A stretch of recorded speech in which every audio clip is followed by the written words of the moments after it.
महापौरांचा जो काही एकूण ज्या पद्धतीचं महापौरांचा आज आमच्या प्रस्तावावरती ज्या पद्धतीने महापौरांची भूमिका होती त्याचा निषेध म्हणून आम्ही सर्व सभासदांनी सभात्याग केला।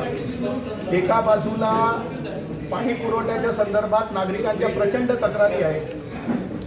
3 महिने 1 महिन्याचं बिल घेतात आणि 15 दिवस पाणी दिलं जातं। त्याच्यातही अनेक वेळेला वीज गेली आहे, नळ तुटला हे सांगून जवळपास फक्त महिन्यातनं 7-8 दिवस पाणी मिळतं। आणि आत्ता प्रशासनाने जवळपास दुपटीने दरवाढ केलेली आहे।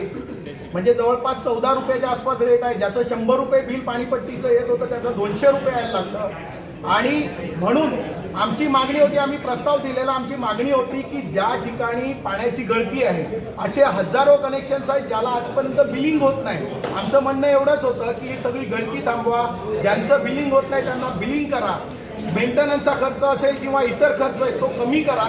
आणि हे सगळं कमी केल्यानंतर जे काही तुम्हाला अमाऊंट लागेल ती आपण लोकांसमोर जाऊ, परंतु आज गळती थांबवायची नाही। इलिगल कनेक्शन्सवर जे बिलिंग करायचे ते बिलिंग होत नाही। दुसऱ्या बाजूला मेंटेनन्स आहे। भारतीय जनता पक्षाचा ह्या जी काही बेकायदेशीर दरवाढ आहे, एका बाजूला लोकांना पाणी मिळत नाही, लोकांना टँकरची बिलं लाखोनी येतात आणि दुसऱ्या बाजूला पाणी न देता असलेली दरवाढ म्हणजे दुपटीने केलेली दरवाढ ही अन्यायकारक आहे।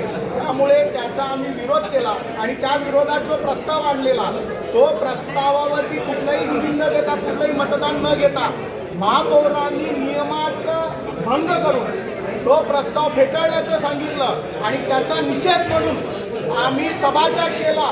आणि येणाऱ्या काळामध्ये या वसई विरारच्या नागरिकांच्या हितासाठी आम्ही या पाणीपट्टीची जी वाढ आहे, ही जी काय बेकायदेशीर वाढ आहे त्याच्या विरोधात आणि जी काय मलजल सुविधा आणि पाणी पुरवठा लाभ सुविधा कर जो लावलेला आहे, जो लाभ न देता कर लावलेला आहे तो बेकायदेशीरपणे लावलेला आहे। त्यामुळे त्याचा विरोध म्हणून भारतीय जनता पार्टी आणि शिवसेना महायुती वसई विरारकरांच्या हितासाठी रस्त्यावरती उतरून आंदोलन करणार आहे।